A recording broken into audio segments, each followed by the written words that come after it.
Texas is it's a very business-friendly state, and we're seeing tons of companies move there because of the business-friendly nature. It's a very affordable place to live. And in fact, that's helped us recruit faculty to the university because they want to come to a place where there's lots of industry. And there's a lot of talent in Texas. Right? So these companies are interested in leveraging the talent. It's a growing state. It's a dynamic state. Texas is investing significantly in a range of areas that are critical, not just for Houston and Texas, but for the globe around AI, most recently brain health, digital health, clean tech. And so it's really an exciting time to be a university in Texas, to be able to partner with all the industries that are there. And it's a very friendly state in terms of the partnerships that take place between industries, universities, as well as nonprofits. And we certainly benefit from that.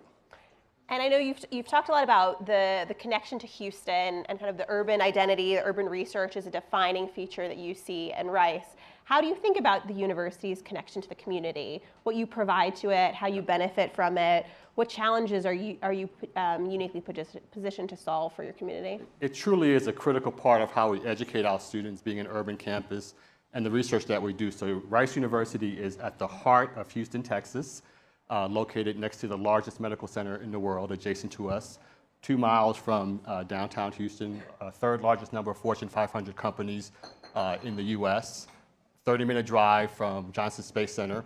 And so we're embedded in this incredible ecosystem, and we certainly greatly benefit from that as a living laboratory. So I'll just give you one example of some of the fundamental research that we do and how it leverages the living laboratory of Houston and the ecosystem there. So we have a well-known center that predicts flooding and tries to prevent disasters from happening called the Speed Center as part of our civil engineering department. I'm a civil engineer myself. And that group several years ago developed a technology to be able to predict the flooding using topology information and climate models prior to a storm happening so that the Texas Medical Center region can make sure they take the right precautions to prevent disasters from happening in that region and damage to some of the infrastructure.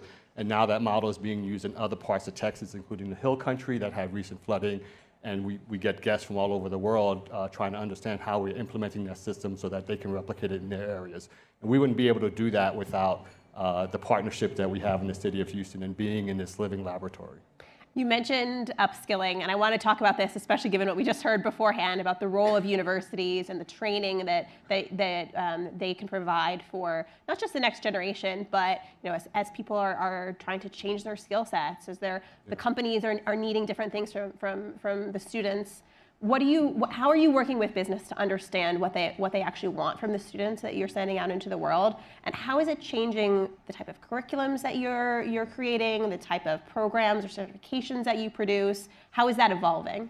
Yeah, so we have direct conversation with industry in part because they're right there and we have close relationships. They're always on campus. Every day we have numerous people from industry talking to our students, talking directly to me. As head of the university, and we constantly hear from them what they're looking for from undergraduates as well as our graduate students. So I'll answer that in two pieces. Certainly the undergraduates, we constantly hear from them. We really want students that have these, people call them soft skills. I don't call them soft skills because they're very hard, but communication skills, adaptability, and teamwork. And those are things that are actually developed in many ways outside the classroom through the various things that the students do on campus, study abroad, internships. And so we really, as an institution, are focused on making sure we provide those opportunities.